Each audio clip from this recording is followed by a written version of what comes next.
Então vamos lá. Boa noite a todos, sejam bem-vindos. Antes de tudo, eu queria aqui noticiar a vocês que recebemos aqui um aviso de um dos nossos alunos, o Marco Veloso, que informa de um colega de vocês, um aluno aqui do COF, que foi ameaçado de morte por um professor da universidade, não sei se é da Universidade Federal de Goiás ou Universidade Federal de Goiás. Mas nós não temos mais detalhes, ô Marco, você por favor nos envie. Você pode aproveitar a segunda parte, onde vocês enviam perguntas. Você podia nos mandar mais detalhes sobre isso, qual é o nome do aluno, qual é o nome do professor, qual é o motivo dessa ameaça e ver o que nós podemos fazer para ajudar. Tá? Muito bem, então vamos lá. Essa semana eu queria continuar com aquele tema da gnoseologia, mas alguns acontecimentos durante a semana me inclinam a voltar um pouco ao tema do negócio da escola de Frankfurt, porque apareceu um artigo no site chamado Pragmatismo Político, que na verdade é comunismo político, não tem nada a ver com pragmatismo, nem sei por que adotaram este nome, mas em que um indivíduo estranhamente ele dizia duas coisas me pareceram importantes e dignas de alguma discussão, porque refletem confusões que qualquer desse pessoal da esquerda militante pode fazer a qualquer momento. O primeiro é que ele dizia que, por incrível que pareça, o Olavo de Carvalho enxergou marxismo cultural no George Soros. E, em segundo lugar, ele dizia que a ideia de que há um conluio ou uma aliança entre o grande capital e os movimentos de esquerda é uma ideia que foi posta em circulação pelo Hitler, que não é exato. Muita gente antes dele já falava disso e continuaram falando depois. Então, essa segunda parte não tem muita importância. O importante é o negócio do marxismo cultural. Então, vamos esclarecer desde logo. O Sr. Jorge Soros, até hoje, ninguém sabe qual é a ideologia dele e qual é exatamente o alvo que ele está visando com todos os seus empreendimentos. Essa é uma questão muito confusa, mas uma coisa eu garanto para vocês, marxismo cultural não é. Não é, e eu nunca disse que fosse, nem poderia ter dito.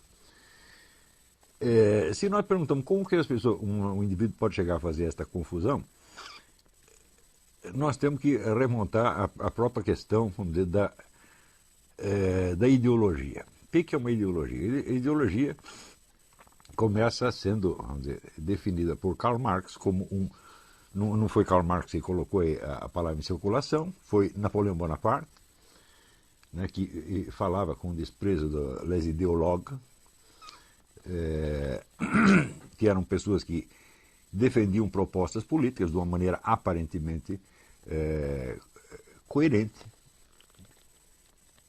mas sempre baseado, vamos dizer, num grupo ativista, numa corrente que não era só de ideias, mas que visava de algum modo alcançar o poder e que raciocinava em função, então, dos objetivos desse grupo. Karl Marx definia a ideologia como um vestido de ideias em torno de uma ação concreta visando a objetivos muito materiais, muito precisos, e em função de um interesse de classe determinado. Até hoje a palavra é usada mais ou menos com este sentido, tá certo? Mas, frequentemente, ela nas discussões públicas aparece como tradução direta de objetivos reais e como definição de uma corrente política, o que é uma coisa, vamos dizer, bastante inexata. Por exemplo, as pessoas perguntam, você acha que o Lula é comunista? Então a minha pergunta é o seguinte, o que é o sujeito ser comunista? Em que consiste exatamente isso? Quer dizer, então você está supondo que o comunismo é uma fórmula de sociedade perfeitamente definida, ao qual você pode aderir ou não, como você adere, por exemplo, ao credo católico. Você tem lá os elementos do credo, creio nisto, creio naquilo, o sujeito acredita naquilo e, portanto, vai agir em consequência de maneira logicamente coerente com aquilo.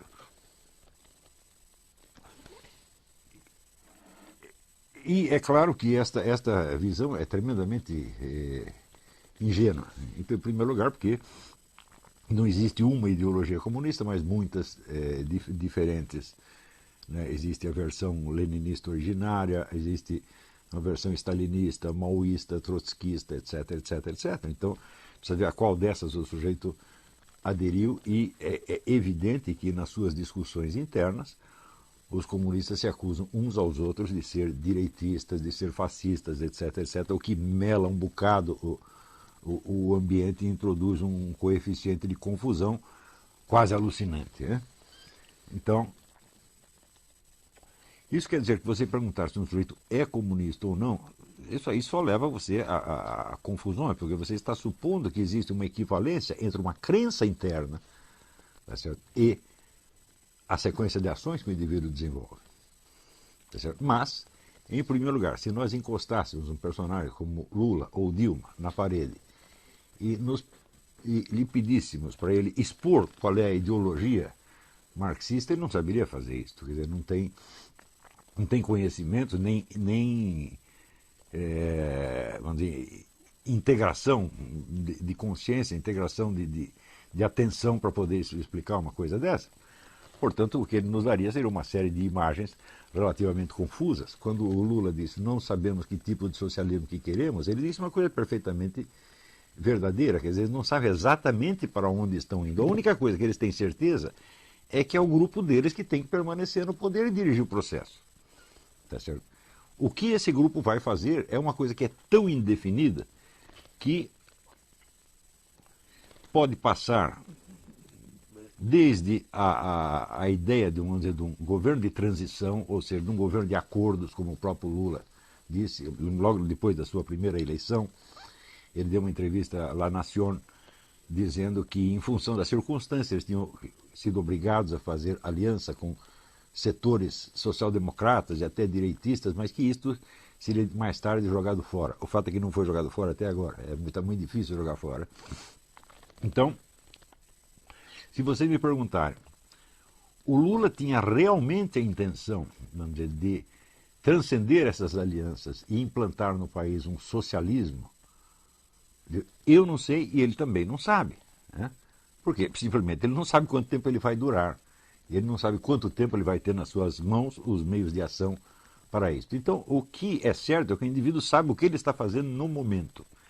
E a visão que ele possa ter do desenvolvimento posterior dos acontecimentos é geralmente nebulosa e contém um coeficiente de flexibilidade quase alucinante. Quer dizer, o governante pode fazer praticamente qualquer coisa, tá certo? E justificá-la em função ou de um hipotético objetivo futuro ou das contingências do momento, tá certo? De modo que você tentar definir os grupos políticos em função do seu rótulo ideológico é uma coisa que sempre falha.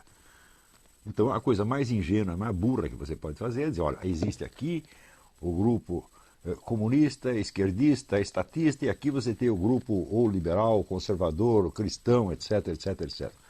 Porque cada um desses grupos é tão confuso internamente que você tem combinações como, por exemplo, os libertarians, que em função da sua, por motivos doutrinários, onde para eles, vamos dizer, a liberdade do indivíduo é tudo, eles podem apoiar a política como a liberação de drogas, que é o item número 1 do programa das Farc no momento. Tá certo? Então você vê um monte de liberais, direitistas, anticomunistas, lutando por um objetivo que é o principal, talvez, do movimento comunista na América Latina no momento. Então você vê como essas definições ideológicas elas não nos ajudam de maneira alguma a responder a pergunta fundamental da ciência política, isto é, quem está lutando pelo quê e com que meios e por que percurso. Ou seja, qual é o problema? Qual é o panorama real da disputa pelo poder? É este que é o problema fundamental da filosofia política. Né? Quando Bertrand Russell disse que o conceito fundamental da filosofia política é o conceito de poder, ele estava montado na razão.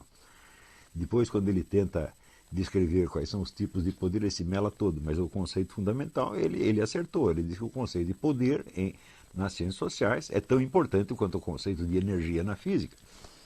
Bom, energia ninguém sabe exatamente o que é, e poder também não é uma noção das mais claras. Eu fiz o que eu podia para esclarecer isso, não fui o primeiro que tratou do assunto, mas uma coisa bastante óbvia é que o poder é uma possibilidade concreta de ação. A possibilidade abstrata todo mundo tem. Se disser, olha, eu quero ser papa, eu digo, bom, teoricamente todo mundo pode ser papa algum dia, tá certo? Mas quando eu digo possibilidade concreta, quer dizer que o indivíduo já tem de algum modo os meios de ação necessários para perfazer aquela ação e alcançar aquele objetivo. Esta possibilidade concreta é, vamos dizer, a de uma ação cujos instrumentos, de algum modo, já estão na mão do sujeito e que só falta ele acionar aquilo, de algum modo. Sem contar que outros podem ter outros planos e ter outros meios de ação que podem neutralizar, deter ou frustrar esta última. Tá certo? Mas o poder, de qualquer modo, então, podemos definir como uma possibilidade concreta de ação. Se você, isto aí se aplica, vamos dizer, a toda e qualquer ação humana. Por exemplo, você tem o poder de levantar essa cadeira e sair andando. Um paralítico não tem. E assim por diante. Se você é mais forte, você tem a possibilidade de ação concreta de bater no mais fraco e ele não tem a possibilidade de bater em você. Se você é mais rico, você tem a possibilidade de subornar um adversário e ele não pode suborná-lo de volta. Então, tudo isso são meios de ação. Quando nós falamos, vamos dizer, de uma ação ou de um poder político, nós estamos nos referindo a meios de ação que consistem em levar os outros a fazer o que o agente quer, de alguma maneira. De tal modo que esses outros ajam sobre a sociedade toda. Tá certo? Então, há um agente primeiro, que tem os meios de ação, há uma rede de agentes secundários, que são os seus instrumentos, e, por fim, você tem a sociedade inteira, que é o objeto sobre o qual esta ação vai incidir. Então, se o problema fundamental é saber quem tem o poder, quem está disputando o poder, quais os meios de ação que estão usando e qual o percurso a seguir, então a coisa mais evidente do mundo é que não dá para responder isso nos termos da ideologia. Não é isso? Então, o que você vê na realidade é uma mescla, tá certo, de planos globais, que eu já expliquei no debate com o professor Dugin, e até hoje ninguém desmentiu que seja assim, nem dá para desmentir porque é realmente assim, onde você identifica 3 grupos. E nenhum desses 3 grupos se define por uma ideologia explícita. Quando eu falo de um grupo russo-chinês, por exemplo, nós sabemos que a Rússia está numa fase de transição entre o que era o comunismo e o que é alguma outra coisa que vem a seguir que ninguém sabe exatamente o que é. Do mesmo modo, na China, você tem um esquema de poder que ainda é o mesmo do tempo do Partido Comunista, mas que agora se apoia sobre uma economia francamente capitalista. Então você tem um regime socialista com uma economia capitalista, tá certo? E você tem em volta uma série de países satélites, dos quais alguns estão loucos para se livrar do resíduo comunista, mas que, por outro lado, têm os seus, vamos dizer, as suas velhas alianças no mundo eurasiano e não desistiram dela completamente. Então eu digo, qual é a ideologia desse bloco? Hã? Se alguém me disser, eu dou um doce para quem disser qual é a ideologia. Nós vemos um esquema de ação muito, muito claro, tá certo? Que vagamente nós podemos chamar de eurasiano. Porém, na política concreta, por exemplo, do Vladimir Putin, eu não vejo eurasianismo nenhum. Eu vejo um projeto de restaurar o antigo Império Russo, usando talvez um discurso ideológico eurasiano como justificativa ou como meio de seduzir uma militância, ou coisa assim. É muito difícil você acreditar que milhões de chineses vão se sacrificar pela glória do Império Russo.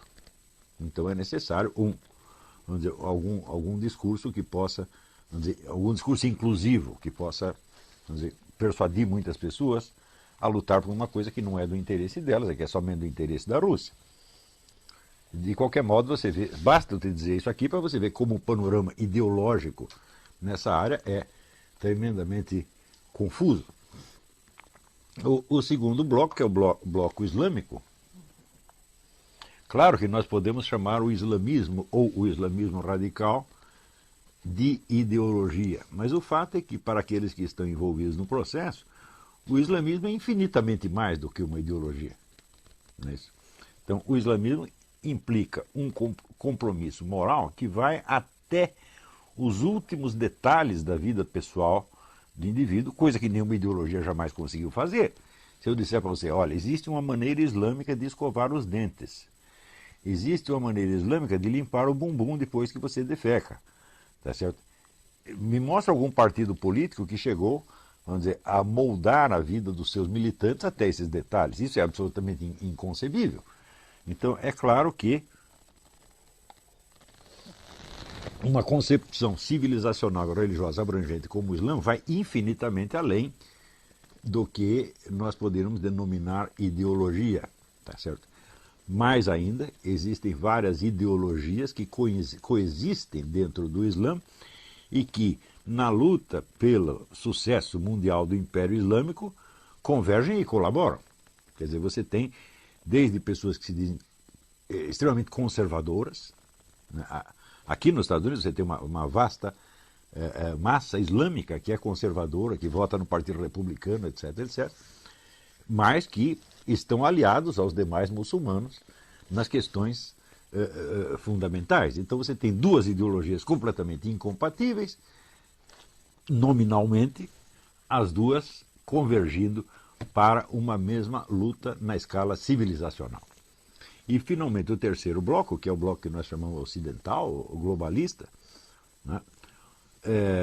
Bom, aí nós temos uma definição um pouco mais geral dos seus objetivos, mas que também vão muito além de uma ideologia. Ou seja, uma ideologia, ela é necessariamente um discurso que você prega às massas, de modo a obter, vamos dizer, a adesão consciente e deliberada dessas massas. Por exemplo, você quer o socialismo, você quer a luta de classes para derrubar os malditos capitalistas e instaurar a sociedade sem classe. Eu quero, então eu vou aderir a esta coisa aqui. Quando você vê o esquema globalista, ele não tem nada disso. Você não tem aqui um programa globalista claro e inequívoco que seja oferecido às multidões para que elas possam aderir à coisa. Ao contrário, você tem todo um leque de discursos ideológicos diferentes, dirigidos a grupos diferentes, que aderem em função dos interesses específicos do seu grupo. Feminista, gaysista, racialista, etc., etc. Quer dizer, são ideologias diferentes. Não é isso? E, para complicar um pouco mais as coisas, este grupo assimila uma parte do discurso islâmico e apoia, em certos pontos do globo, o avanço do islamismo, ao mesmo tempo em que, numa escala geopolítica, apoia também as iniciativas militares para conter a expansão do poder islâmico. Então, como definir essa imensa complexidade desse esquema de ação com um rótulo ideológico simplório? Então, é por isso que você dizer que o George Soros, por exemplo, é um marxista cultural, falou, esse é o absurdo dos absurdos, eu nunca disse isso.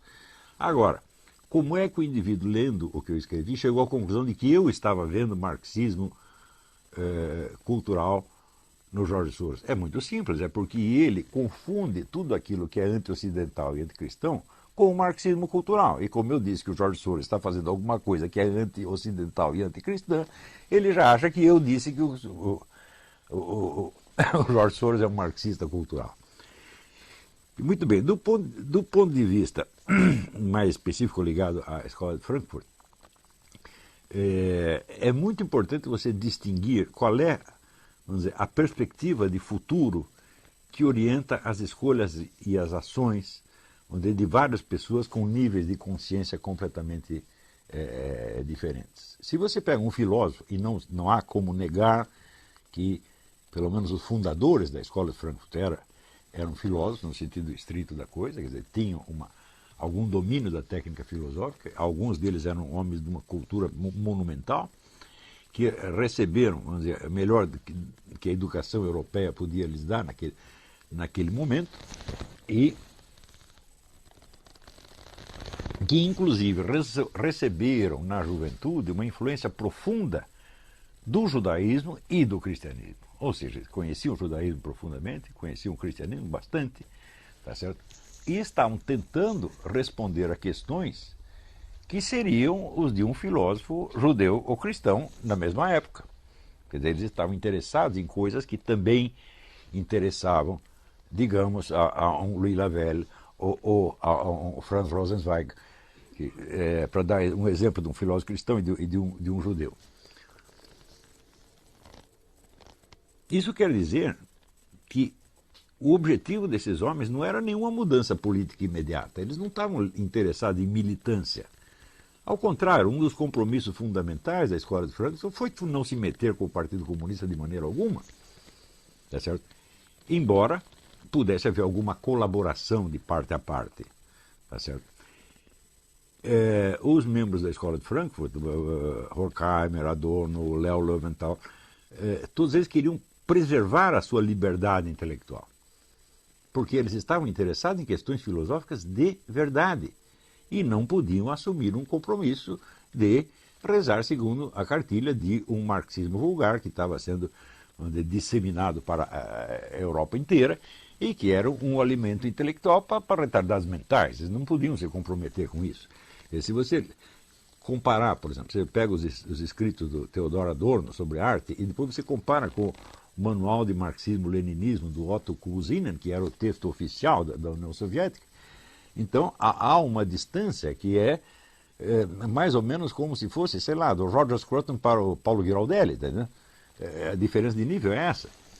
E quando eu digo que os camaradas eram filósofos de verdade, isso significa que eles estavam interessados nas questões mais profundas e mais difíceis, não só da filosofia no sentido acadêmico, mas da vida humana em geral.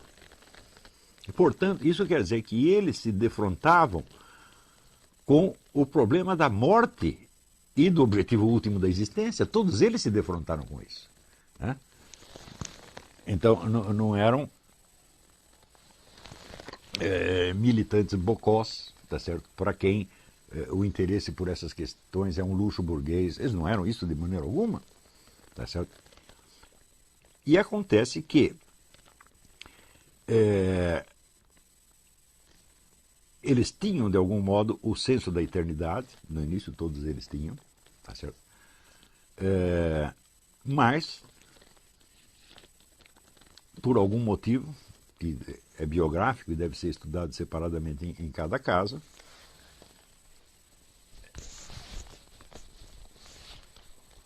não tinham a fé no juízo final e na conquista da eternidade.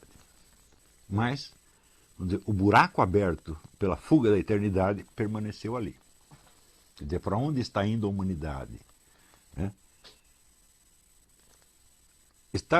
Tem uma frase de Hegel que calou muito fundo em todos eles, que é: quando examinamos o panorama da história universal, tudo o que vemos são ruínas. Então, eles viam esse imenso amontoado de ruínas e, sinceramente, não acreditavam que nada melhor fosse aparecer para diante, exceto ruínas.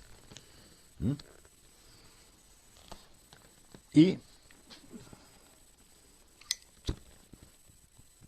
justamente em função disso, eles achavam que não havia nada positivo ao qual se pudesse aderir. E que a única função deles era continuar exercendo a sua análise crítica, a mais ousada e radical possível, sobre tudo que existisse. Então estavam literalmente realizando o programa, que não foi o da ideologia marxista, mas foi o do Marx jovem, que era a crítica radical de tudo quanto existe. Ora, se você está empenhado na crítica radical de tudo quanto existe, você não está empenhado na construção do socialismo, porque você também não acredita em socialismo. O socialismo é apenas, vamos dizer, uma etapa a mais da grande autodestruição universal. Mas, como eles só viam autodestruição para tudo quanto é lado, eles acreditavam também no preceito de Hegel sobre o trabalho do negativo, quer dizer, aprofundando a autodestruição, aprofundando a crítica corrosiva, pode ser que surja alguma coisa mais interessante pela frente, ou pelo menos nos livramos, vamos dizer, daquela parte dos horrores que nós já conhecemos e sabemos como funciona. Então, coisas como, por exemplo, quando você fala, lê Herbert Marcuse, e ele fala da libertação do Eros, ele não está vendo isso com uma perspectiva utópica, de que nós destruímos o capitalismo, então libera o Eros de todo mundo, e todo mundo vai cair na gandaia, e vai ser uma maravilha. Ele não era um idiota para pensar uma coisa dessa. A liberação do Eros fazia parte do mesmo processo de autodestruição, e ele sabia disso. Mas, de algum modo, eles tinham assumido, vamos dizer, também o lema que foi, vamos dizer, do primeiro jornal onde Marx escrevia, que era Vorwärts, para diante, vamos para frente, vamos aprofundar a destruição e vamos, não sei o que vai dar. Esse é o espírito da escola de Frankfurt, e é evidente que isto dá um reforço muito grande a qualquer movimento político que esteja a fim de destruir alguma coisa. Porém, a liderança e a militância desses movimentos, em geral, acredita realmente que você realizando esta parte do programa, as coisas vão melhorar para alguém.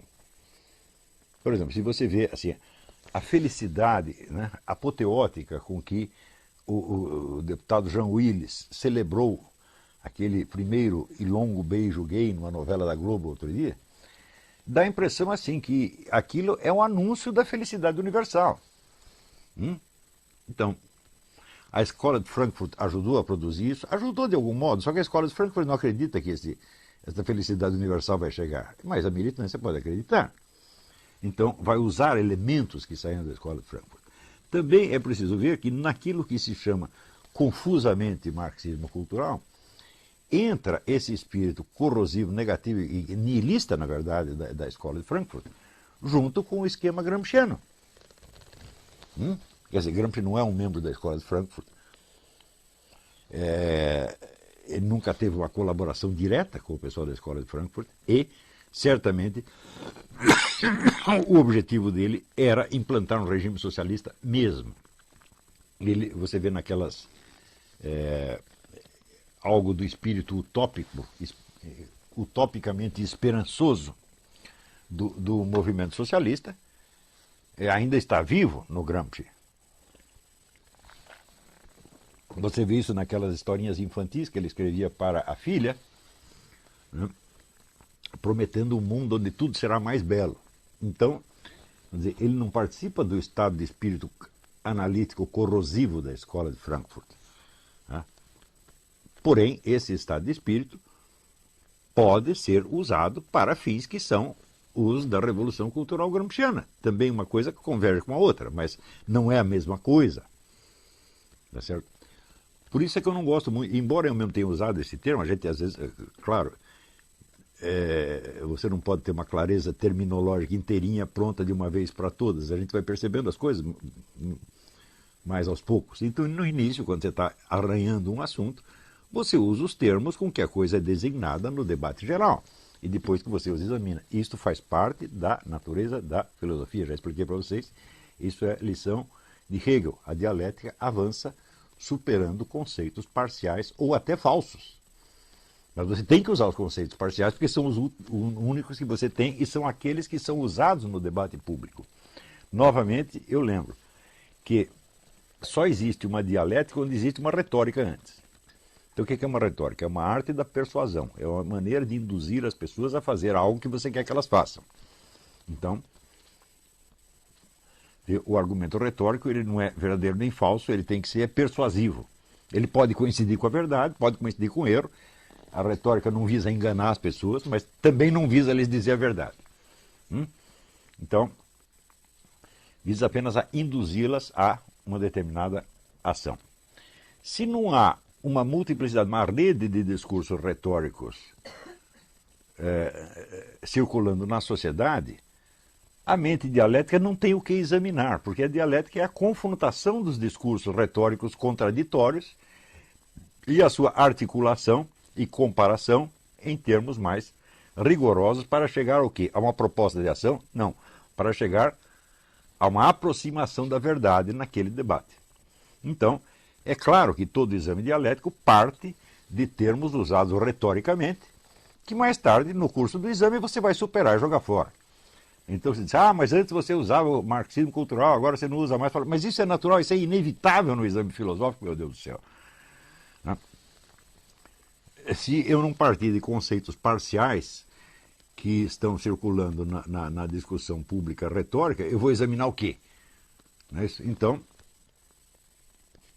o dialético ele está perante os discursos retóricos como um juiz está perante os discursos das partes.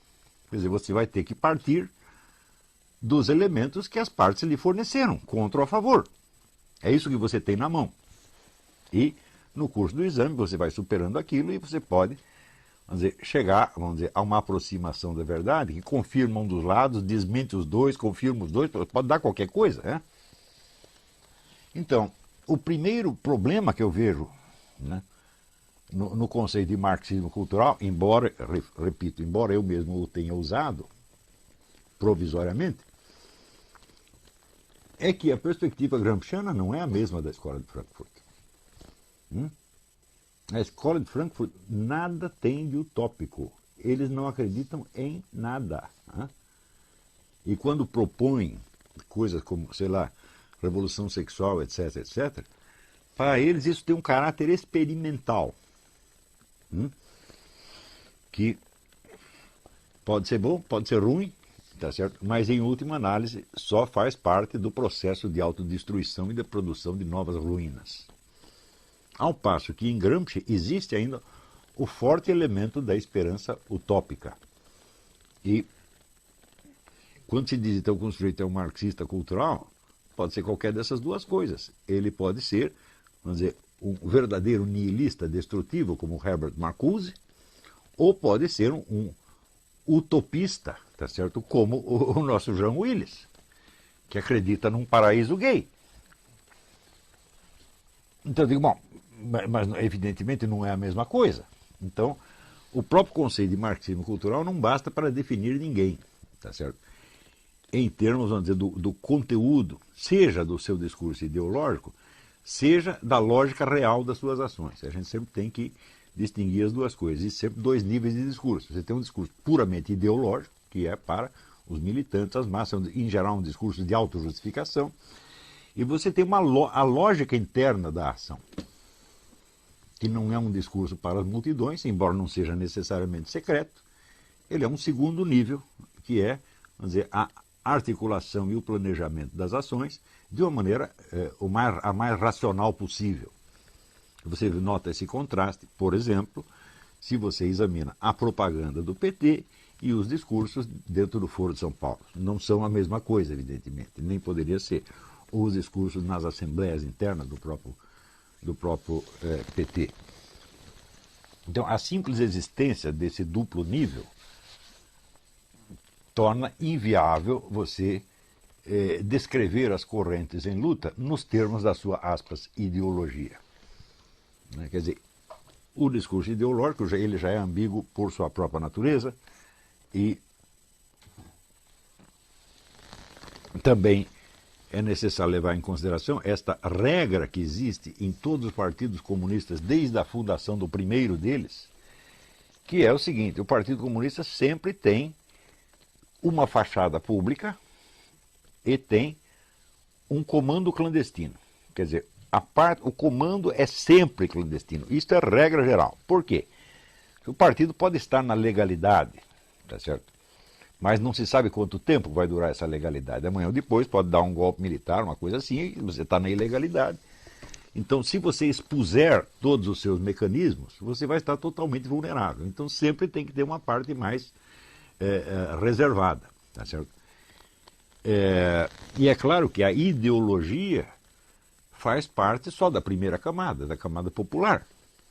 A lógica interna das ações pode ser, uma coisa tão alucinantemente diferente da ideologia, que um ingênuo vendo de fora pode achar até que aquilo é traição.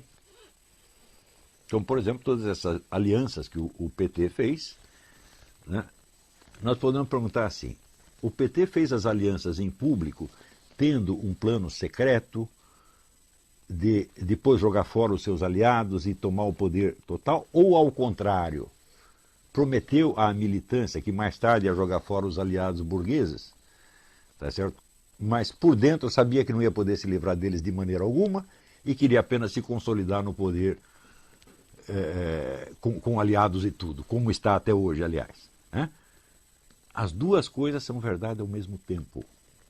Ou seja, é a mesma coisa que você dizer, o partido não sabe exatamente o que ele vai poder fazer. Então, para uns ele promete uma coisa, para outros promete a coisa contrária, e ele está fazendo, na verdade, está fazendo as duas. Porque isso é o que o cenário real da ação permite. Então, agora, como, vamos dizer, o papel aceita qualquer coisa e a tela de computador também aceita qualquer coisa, então você tem milhares de bobocas, tá certo? Pessoas, em geral jovens, sem experiência, sem leitura, tá certo?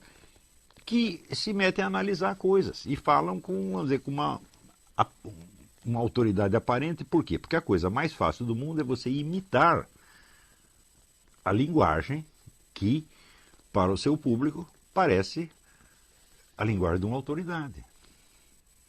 E, sobretudo no Brasil, o brasileiro é tremendamente mimético. Não é isso? Então,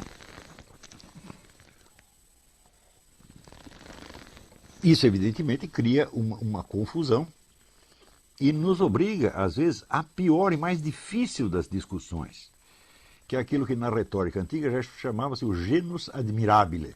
O que é o genus? Veja, tem vários gêneros de discurso retórico, e um deles chamava-se genus admirabile, por ser o mais difícil, que é o quê? É o discurso feito para um juiz inepto, o juiz que não compreende o que você está dizendo. Então, toda hora eu estou me metendo em discussões desse tipo, que é o genus admirabile, porque eu sou obrigado a me explicar para alguém que não só não está entendendo, como naquele momento, pelo menos, não tem a capacidade de entender.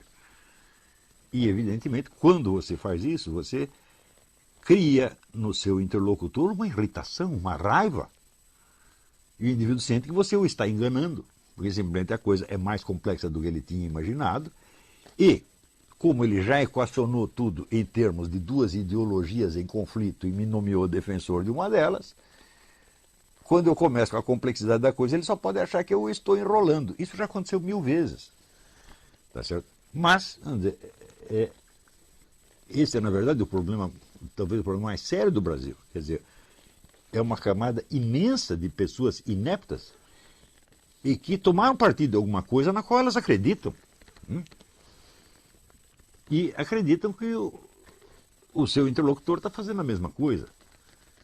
Por exemplo, este rapaz que eu estou mencionando, que chama Leandro Dias, ele, para provar que eu disse que o Jorge Soros é marxista cultural, ele cita alguns artigos do Mídia Sem Máscara que dizem que estão nesse sentido, só que não são artigos meus. Por que ele pensa isso? Porque ele acredita que o Mídia Sem Máscara é um jornal como os jornais do Partido Comunista, onde tudo é escrito de acordo com o consenso. Você reúne, o pessoal discute qual é a linha, e daí todo mundo escreve dentro da mesma linha. Ele acha que é assim, mas o fato é o seguinte, os artigos do Mídia Sem Máscara, eu jamais os leio antes de ser publicado. Eu não tenho a menor ideia do que as pessoas vão escrever ali. Eu simplesmente abri aquilo para dar um espaço para pessoas que não tinham onde expor as suas ideias, quaisquer que fossem. Né?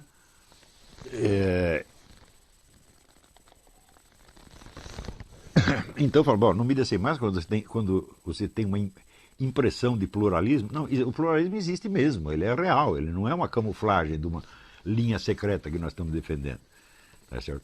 Mas até essa complexidade já pode parecer excessiva para determinados interlocutores que estão acostumados. Olha, aqui temos nós com a nossa classe proletária, na qual não tem proletário nenhum, e do outro lado tem a classe burguesa, onde também não tem burguês nenhum, e eu defendo essa ideologia, ele defende aquela ideologia. Bom, isso faz parte, evidentemente, da discussão retórico-publicitária vulgar e não tem absolutamente nada com aquilo que eu estou querendo fazer. Quer dizer, eu estou fazendo um esforço monstro, gastando todos os meus neurônios para ver se eu entendo realmente o que está acontecendo, quem está lutando pelo quê e no que vai dar isso pelos próximos anos.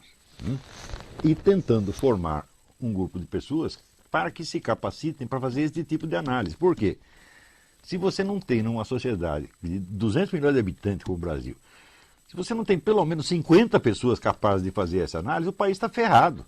Aquilo vai ser um jogo de cabra cega, como está sendo no momento. É isso? Onde, veja, por um lado as pessoas se queixam de que estão sendo submetidas a um governo totalitário e por outro lado se queixam de que está tudo um caos. Digo, mas se está tudo um caos, quer dizer que ninguém manda. E se ninguém manda, então não pode ser totalitário. Mas acontece que existe essa tendência totalitária, essa tendência caótica ao mesmo tempo, e existe ainda a possibilidade de o esquema totalitário tentar se aproveitar do caos e a possibilidade de o caos diluir os planos da minoria totalitária. Tudo isso pode acontecer e está acontecendo. E mais ainda, está acontecendo com uma velocidade impressionante que torna difícil você acompanhar essas mudanças. E eu confesso que, à medida que o tempo passa, eu me sinto cada vez mais incapaz de fazer isso sozinho. Precisa mais gente.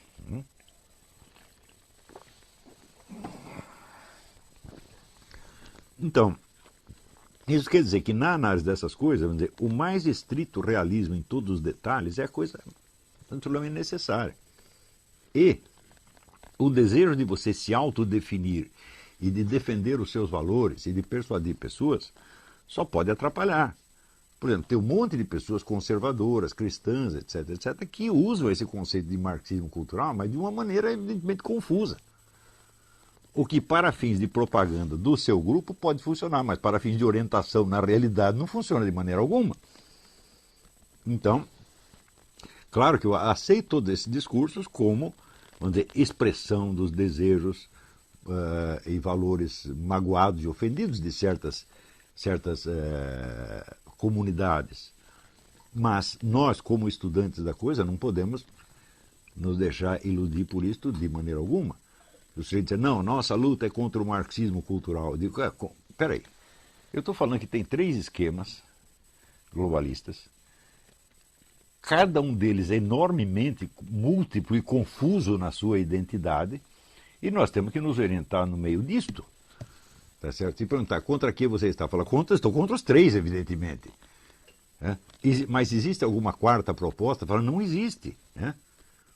Então, no momento, o nosso esforço é apenas para entender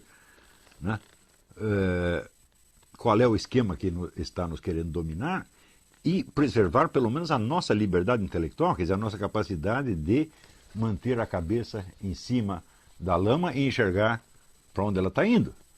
Se conseguir fazer isso, você já preservou o principal. Se você me perguntar agora, existe alguém que controla o processo? Eu falo, existe, Deus e o diabo.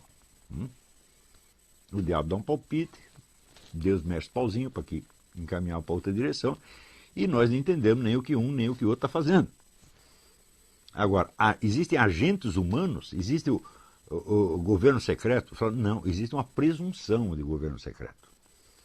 Mas se você for ver direitinho, por exemplo, a ideia de um governo mundial, na década de 20, 30, 40, os caras já estavam planejando um governo mundial para a década de 80. E não chegou até agora. Quer dizer, já está 3 ou 4 décadas atrasado. Então isso quer dizer que eles não têm aquele poder diretivo que eles gostariam de ter. Também, vamos dizer, a própria questão da possibilidade de você dirigir o curso da história, essa é uma coisa que preocupou profundamente os próprios membros da escola de Frankfurt, e eles não têm resposta para isso. Então, veja, você ter poder sobre determinadas pessoas é uma coisa, e você ter poder sobre o curso das coisas é outra completamente diferente. Nem sempre aquele que domina muitas pessoas tem o poder de determinar o curso das coisas. Né? Esses são elementos completamente diferentes, mas praticamente não há discussão política na qual não surja a confusão entre esses dois fenômenos totalmente diferentes. O sujeito acha que aquele que domina as pessoas está dominando, dominando o processo. Eu digo, isso é inteiramente absurdo. Né? Mas, na verdade, quando você vê os discursos de autojustificação desses grupos globalistas, eles se esforçam ao mesmo tempo por dar a impressão de que dirigem o processo e por dar a impressão de que eles nem existem. Então, só de você se orientar no meio desta contradição já é uma coisa terrível.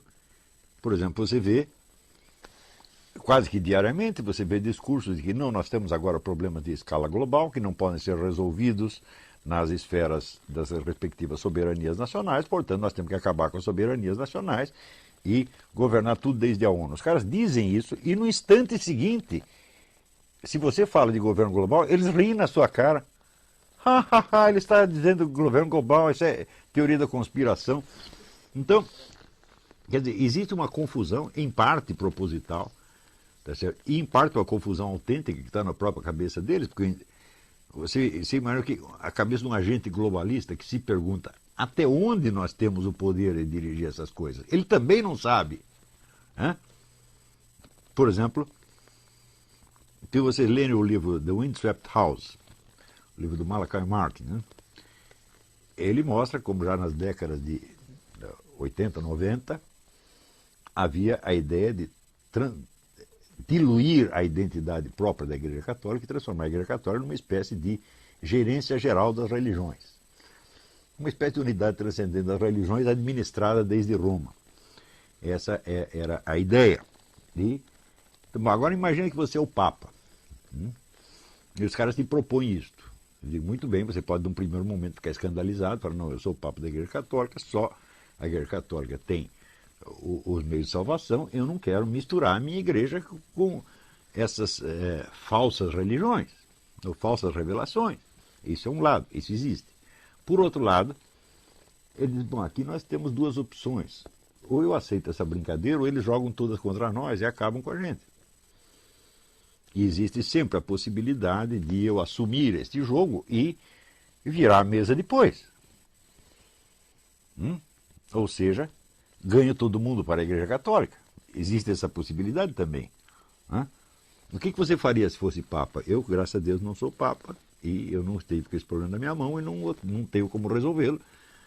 Mas eu vejo que os analistas da questão não são capazes sequer de se colocar esta dúvida que evidentemente esteve na cabeça de todos os papas desde João 23.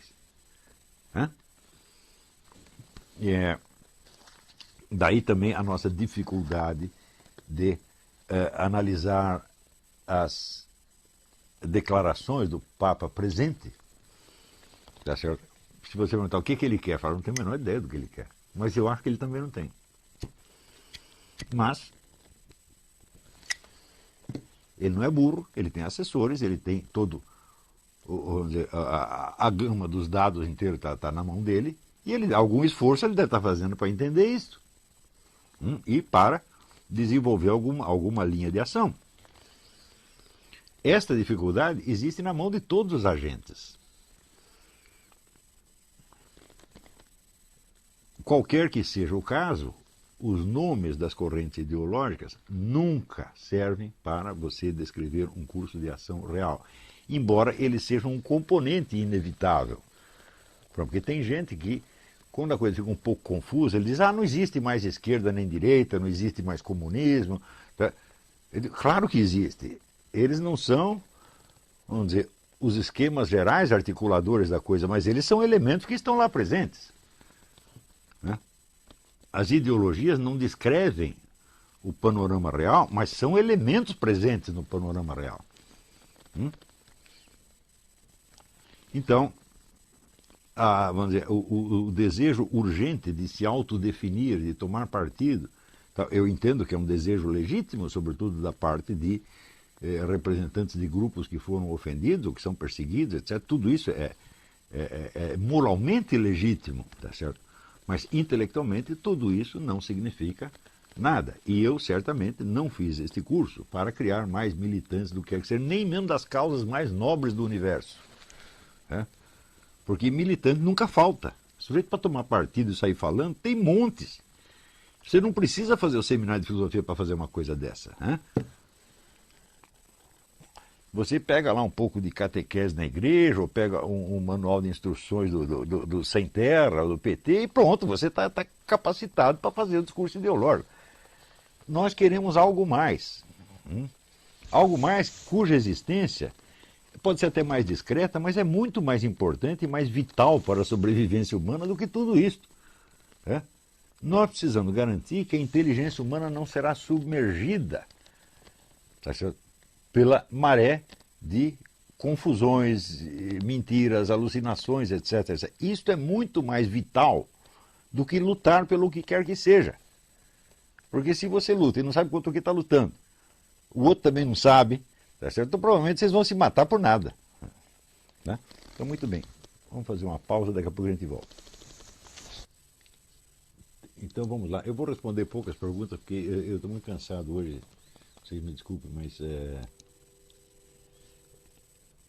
em primeiro lugar, essa questão aí da ameaça de morte, aqui nós temos duas versões, uma baseada no que foi publicado no Facebook, que foi mandada aí pelo Marra Signorelli, e outra que foi mandada pelo Marco Rossi, que é baseada em testemunhos orais.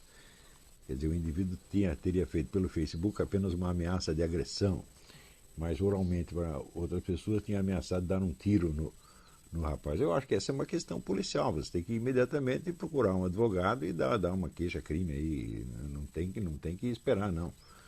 Você não vai esperar o sujeito executar a ameaça para depois tomar alguma providência. A ameaça em si já é um crime, evidentemente. Se você tem testemunhas, se existem testemunhas de que o indivíduo ameaçou de dar um tiro no rapaz, então tem que dar uma queixa anteontem. Não tem que esperar ele dar o tiro, não. Ou dar o tiro ou desistir de dar o tiro, né? Aqui tem uma pergunta do André Luiz, uma pergunta muito interessante.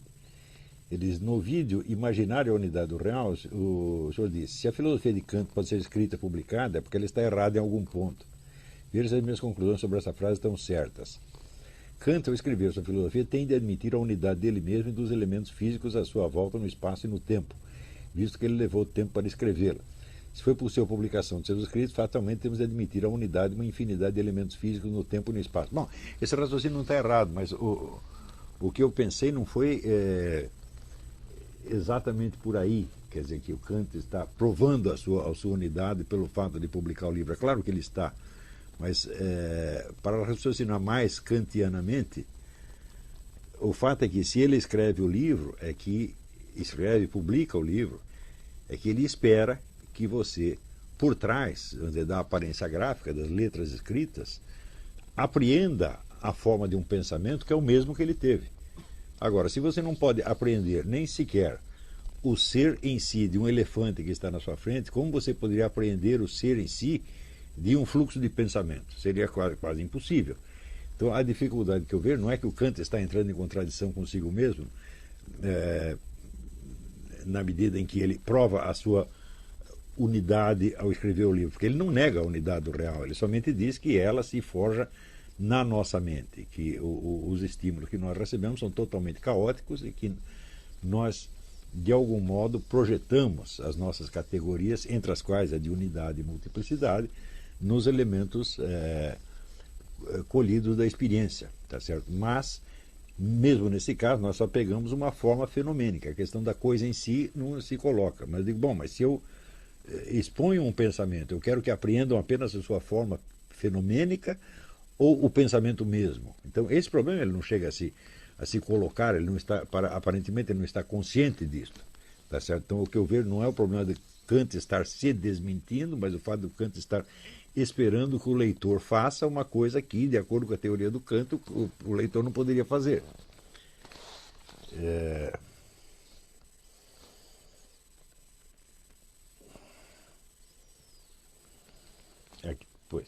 Depois o senhor passa a falar sobre a imaginação e sobre como ela articula os dados dos sentidos no mundo. o senhor aí não está repetindo o que o Kant disse, que o mundo é construído dentro de nós? Falou, bom, é evidente que a imaginação faz um trabalho de articulação dos dados do real. A diferença entre o que eu estou dizendo e o que o Kant diz é que ele diz que esta unidade existe somente para a imaginação. Tá certo? Ou seja, ele parte do sujeito cognoscente como se este fosse, vamos dizer, o centro da questão. E eu me pergunto o que me possibilitou ser um sujeito cognoscente, o que me possibilitou ter as categorias de percepção e de pensamento que eu tenho. E eu vejo que tudo isso aí já tem, na sua raiz, uma relação com o mundo físico que nos rodeia. Ou seja, as nossas categorias de pensamento não estão no nosso cérebro. Aliás, se fala que está no cérebro, o cérebro também é apenas uma parte do mundo físico e é uma percepção que eu mesmo tenho do meu mundo físico, de maneira que a coisa entra num círculo vicioso. A imaginação faz sim esse trabalho, mas você não articula as coisas pela pura força da sua imaginação. Você joga sempre com elementos que você colheu do próprio mundo exterior. Por exemplo, as direções do espaço. Tá certo? Se as direções do espaço fossem somente uma forma da nossa percepção, então elas poderiam ser somente percebidas, quer dizer, você não poderia se deslocar efetivamente dentro delas. Tá certo? Elas aqui se deslocariam dentro de você de alguma maneira. Então essa é uma das partes que eu acho que no Kant está muito mal explicado a coisa. Mas a função articuladora e unificante da imaginação eu não posso negar, porque isso é o óbvio dos óbvios. Ele diz, daí o senhor diz que não é possível ter um conhecimento intuitivo da unidade do real, mas uma demonstração por absurdo. Bom, de fato é possível ter uma demonstração por absurdo, mas a demonstração pouco significa. Eu acredito que a unidade do real ela é um pressuposto de qualquer conhecimento que você tenha. Tá certo? Então, ela não pode ser um objeto de conhecimento na medida que é um pressuposto. Ou seja, você pode reparar nela de maneira transcendental, como diz o Kant, quer dizer, você retroage sobre a experiência, examina as condições da experiência e vê que essa unidade do real está dada lá. Não como uma categoria de pensamento, mas como um traço inerente ao próprio mundo externo que, por assim dizer, imprime em nós essas categorias, como imprime as direções do espaço. As direções do espaço são uma coisa que tem que ser, vamos dizer, aprendida desde a infância. Você tem que adaptar o seu corpo a um esquema espacial dentro do qual ele se move, tá certo? E não somente a um esquema que está na sua mente. Né? Então, a possibilidade de você articular o seu movimento, né, com as direções do espaço prova que elas não são apenas uma forma da nossa percepção, elas são também uma forma da nossa percepção, mas não podem ser só isso.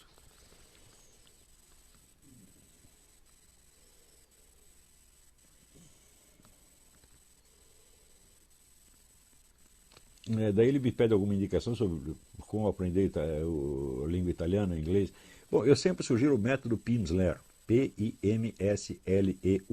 Eu acho que é o melhor método de aprendizagem de qualquer idioma. Agora, eu acredito que para você importar isso aí para o Brasil, sempre você vai ter algum imposto de importação, vai sair um pouco mais caro do que se você estivesse aqui. Mas, de qualquer modo, não é assim, nenhum absurdo. Você pode ir comprando fase por fase do curso. Né?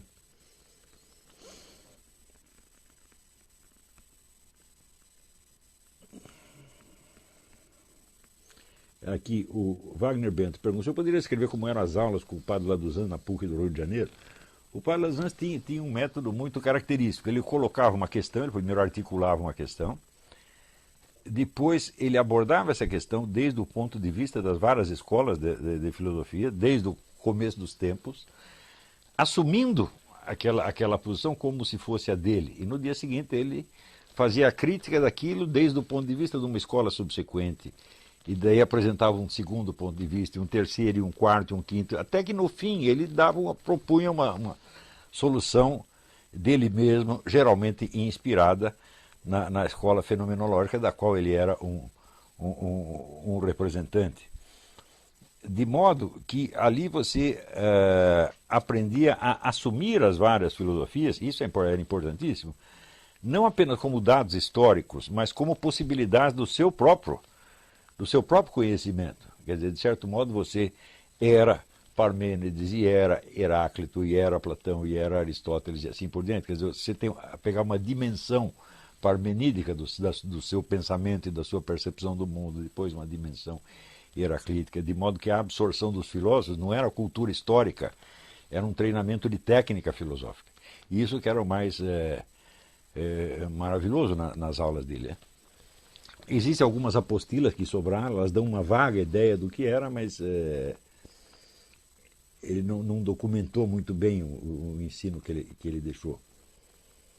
E, além disso, a escrita dele é um pouco dura, porque o português não era a língua originária dele. E no oral ele compensava muito bem isso. Se não dava certa frase de um jeito, ele fazia de outro, e no escrito não dá para fazer isso.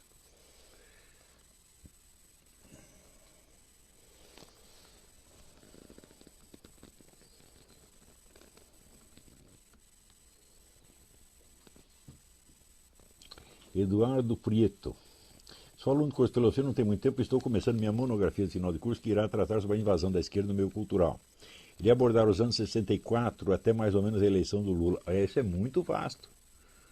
Eu sugiro que você pegue um pedacinho enorme. E ele queria saber se eu podia recomendar algum livro. Posso recomendar uma multidão de livros. Mas quem tem estudado já isso, com o objetivo de fazer, não um projeto tão abrangente, mas uma coisa mais específica, é o Silvio Grimaldo. Então eu recomendo que você entre em contato com ele. A bibliografia disso ela é imensa, mas você não tem nenhuma obra de conjunto sobre isso.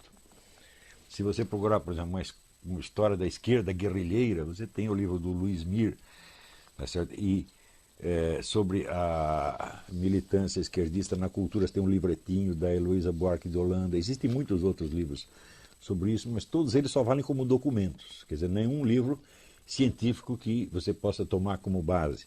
Você tem muitas narrativas de porta-vozes da esquerda. Né? O próprio livro do Zuenir Ventura, 1968, o ano que nunca acabou, é muito importante. São depoimentos de personagens, de agentes históricos que dão lá, contam a história pelo seu ponto de vista. Então serve como documentos. Entre a abordagem deles e a sua, vai haver uma grande diferença. É a famosa distinção entre o discurso do agente e o discurso científico, o discurso do observador científico. Mas entre em contato com o Silvio Grimaldo e ele vai te ajudar nisso aí.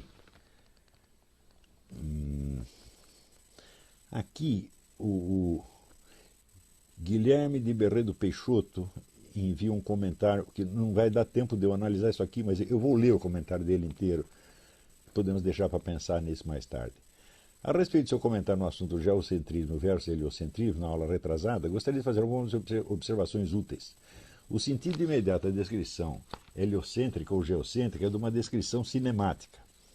Cinemática é pura descrição de um movimento sem levar em conta as forças que estão por trás desse movimento. É o mapeamento do movimento.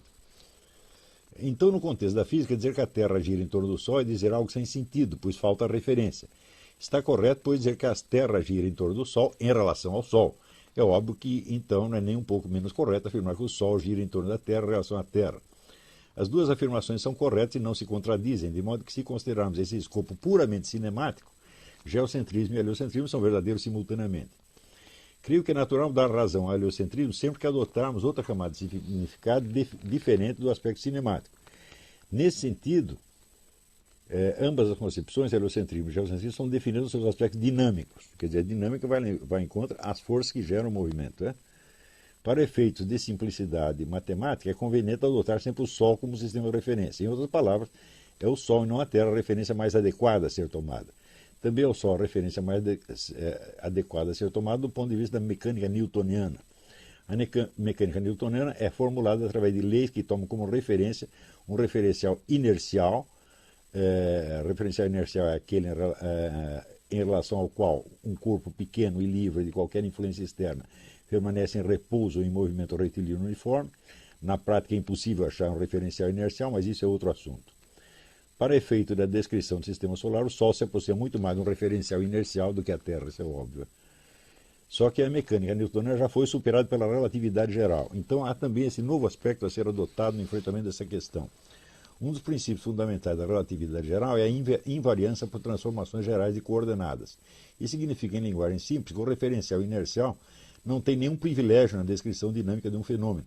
Todos os referenciais são equivalentes. Em suma, de acordo com a teoria mais moderna sobre o sistema solar, já consagrada pelas observações, etc., dizer que a Terra gira em torno do Sol não é rigoroso definitivamente mais correto do que dizer que o Sol gira em torno da Terra.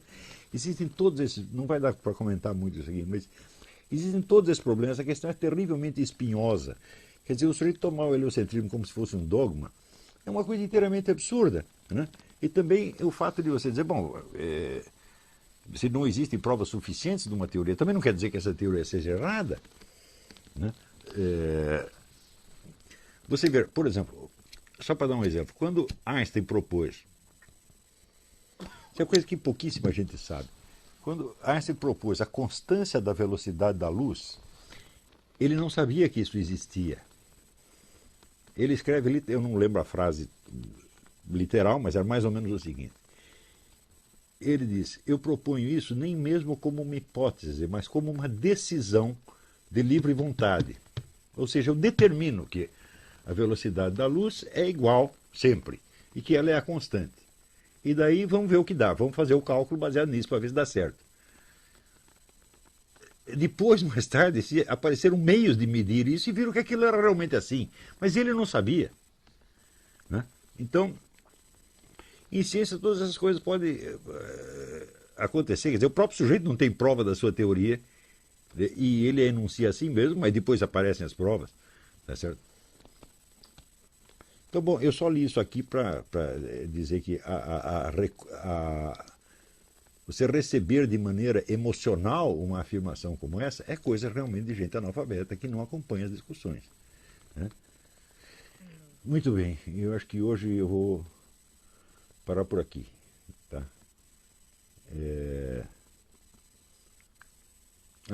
Só para terminar, o Zé Carlos pergunta, posso enviar minha dissertação de mestrado sobre Santo Agostinho? Pode, claro que pode, manda para o meu e-mail que você tem, olavo@olavicarvalho.org.